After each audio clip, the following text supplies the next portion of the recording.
안녕하십니까. 외식경영 컨설팅TV 한영만입니다. 네, 오늘부터는 우리 창업에 있어서 어떤 메뉴가 필요한지 아주 중요하죠. 그래서 메뉴별로 어떤 특성을 가지고 있고 또 어떤 속성을 가지고 있고 소비자들은 어떻게 느끼고 있는지 이런 것들을 면밀히 살펴본 후에 외식 창업이나 아니면 기존에 운영하신 사장님들께서 도움이 되고자 이 자리를 만들었습니다. 네, 메뉴 분석 이제부터 시작하도록 하겠습니다. 네, 외식 창업 메뉴 분석 갈치입니다. 갈치 좋아들 하시나요? 네, 아무래도 갈치는 현재는 아무래도 가격대가 좀 있다 보니까 좀 쉽게 접할 수 있는 메뉴는 아니라고 보는데요. 그래도 뭐 제주도나 전라도 쪽에 가시게 되면은 꼭 관광지 특산물로 애용하시는 그런 메뉴인 것 같습니다. 네, 갈치는 예로부터 생김새가 이렇게 칼처럼 생겼다 그래가지고 도라고 합니다. 칼도자를 써서 그래서 갈치라고 하고요. 또 통영 지방에 가면은 뭐 빈쟁이, 그 다음에 전라도에 가면은 그 갈치 새끼를 풀치라고 하기도 하죠. 그래서 요런 뭐 옛날 고서라든가 이런 전통 같은 거를 잘 보시고 혹시 브랜드 컨셉이나 메뉴 이름을 정할 때 아주 중요한 자료를 쓰시면 좋을 것 같습니다. 네, 갈치 일반 정보입니다. 네, 갈치는 구입하실 적에 은백색의 그런 광택이 나는 흠집이 없고 탄력 있는 것을 고르시면 될 것 같고요. 살이 좀 단단한 게 신선한 겁니다. 보통 0도에서 5도 정도의 2일 정도 보관하시면 될 것 같고요. 그 다음에 보관하실 적에는 절단해서 소금을 간을 하고 그 다음에 랩이나 진공 팩에다가 보관하시면 오랫동안 보관하실 수가 있습니다. 산지 특성에 따라서는 뭐 7월에서 10월 사이에 주로 많이 잡히고요. 우리가 보통 먹갈치, 은갈치 그러면 다른 종류로 알고 있습니다. 그래서 사실 먹갈치는 그 트롤업으로 이렇게 그물로 잡았을 적에 이제 이렇게 스크래치가 많이 나서 약간 먹색을 띈다 그래가지고 먹갈치라고 하고 있고요. 요건 아마도 이제 전남 쪽에서 잡을 때 많이 쓰는 그런 먹갈치입니다. 그 다음에 은갈치는 말 그대로 낚시를 해서 한 마리씩 잡아 올리기 때문에 이런 상처가 없이 반짝이는 은빛을 가졌다 해서 은갈치라고 합니다. 네, 갈치 섭취 정보입니다. 갈치는 뭐 단백질이 많고요. 지방이 풍부하고 그 다음에 야채랑 드시면 아주 좋은 그런 재료입니다. 갈치에 대해서 여러 가지 얘기들이 있는데요. 갈치가 갈치의 꼬리를 문다. 가까운 사람끼리 서로 모함을 하거나 해친다는 우리 속담인데요. 우리는 이렇게 살면 안 되겠죠. 이 갈치는 또 성질이 급해서 이렇게 잡히자마자 금방 죽는 그런 어종입니다. 그래서 빨리 유통을 시켜야 된다는 걸 알 수가 있고요. 또 비닐이 없는 생선이라고 해서 미국에서는 드시지 않습니다. 쉽게 예를 들어서 뭐 우리가 갈치를 가지고서 미국 가서 갈치 사업을 하겠다. 안 되겠죠. 평균 수명은 7년에서 한 8년, 한 최대한 15년까지 산다고 합니다. 이빨을 가장 아끼는 물고기라고 하기도 합니다. 이빨에 박테리아로 먹이를 1차 공격을 해서 그 다음에 기절시킨 후 잡아먹는 생선이라고 하기도 하죠. 네, 그럼 갈치 대표 요리는 뭐가 있을까요? 네, 갈치구이. 많이들 애용하고 계시죠?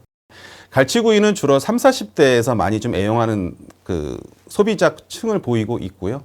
특히 제주도나 전남 쪽에서 많이 드시는 거고 우리나라 생선구이 2위에 등극해 있는 메뉴이기도 합니다. 그 다음에 갈치조림. 네, 갈치조림 맛있겠죠? 네, 갈치조림은 이제 토막을 내서 여러 가지 그런 무나 감자들을 해서 이렇게 조려내는 그런 음식인데요. 보통 이 음식은 50대, 60대에서 많이 애용을 하고 있습니다. 그다음에 갈치호박국. 갈치호박국은 30, 40대에서 많이 애용을 하고 있고요. 제주도에서는 그냥 갈치국이라고도 많이 합니다. 그래서 갈치 자체가 신선하면 갈치국 맛있습니다. 생소하실 수도 있을 것 같은데요. 제주도 가면 꼭 드셔보시기 바랍니다. 그다음에 갈치 내장젓. 요거는 아무래도 이제 젓갈류다 보니까 40, 50대에서 좀 많이 애용을 합니다. 그래서 그런 그 갈치의 신선한 내장을 가지고서 우려내다 보면은 아주 맛있는 그런 젓갈이 만들어지게 되죠. 네, 갈치 생산 현황입니다. 현재 이 내용은 저희가 2018년 당시에 진행했던 프로젝트 중에 일부를 좀 발췌한 내용이라서요. 2018년 기준으로 이해하시면 될 것 같고요. 이 당시에 제주 연근의 갈치 참조기 어장이 형성이 되면서 위판량이나 위판액이 크게 증가했다는 소식을 알 수가 있었습니다. 그리고 어종별로 5월에서 8월 동안에는 우리가 갈치하고 고등어는 포획 금지 기간이 신설돼서 이때는 아무래도 좀 갈치 생산량이 좀 적어졌다는 걸 볼 수가 있었고요. 갈치 대표 매장으로 보면은 혹시 춘심이는 아실까요? 제주도 가시면 많이들 찾고 계시죠. 관광지에 가면 꼭 드시는 그런 메뉴이기도 한데요. 개인적으로 맛에 대해서는 논하고 싶지는 않지만 일단 제주도에 가시면 한 번쯤 드셔보시면 괜찮을 것 같습니다. 그래서 지금 보시는 것처럼 이렇게 갈치 한 마리 통구이 비주얼적으로 넓게 돼 있다 보니까 아무래도 뭐 인스타그램이나 이런 쪽에서 많이 좀 애용을 하고 사진도 많이 찍는 곳이기도 합니다. 가격대가 비싸죠. 지금은 더 비싸져 있습니다. 그래서 한 마리에 뭐 15만 원, 20만 원까지도 가고 있습니다. 그리고 소비자 인식입니다.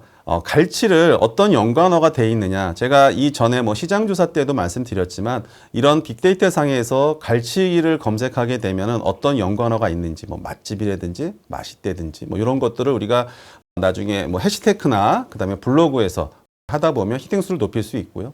또한 긍정적인 단어와 긍정적인 단어들이 있습니다. 여기서 보시는 것처럼 이렇게 파란 계열의 뭐 좋은, 좋아, 맛있는, 뭐 맛있다, 웃다, 뭐 이런 내용들이 아무래도 뭐 블로그나 이런 거 글을 쓸 적에도 같이 활용을 하시면 히팅 숫자를 높일 수 있는 방법이기도 합니다. 네, 갈치를 우리가 고를 적에 어떤 사이즈에 따라서 가격이 변동이 있습니다. 클수록 사실은 비싸거든요. 그래서 보통 그 기준은 요 손가락으로 합니다. 그래서 뭐 2지냐, 3지냐, 4지냐, 5지냐. 그 오지 같은 경우에 가장 비싸고요. 사실 유통 쪽에서는 오지도 구하기 쉽지 않고 제주도 서귀포 쪽이 현지에 가게 되면은 뭐 6지까지도 제가 먹어보기도 했는데 살이 너무나 많더라고요. 생각하니까 또 막 갈치가 먹고 싶은 생각이 듭니다. 그래서 갈치들 많이 이용해 주시고요. 그다음에 갈치는 아무래도 가격대가 있다 보니까 그런 관광지의 특산물로 관광을 가서 드시는 경우나 아니면 수도권에서도 약간 경제력이 있는 그런 상권, 그런 소비가 이루어지고 있는 이런 상권에 유력한 아이템이라고 생각하시면 될 것 같습니다. 네, 마치겠습니다.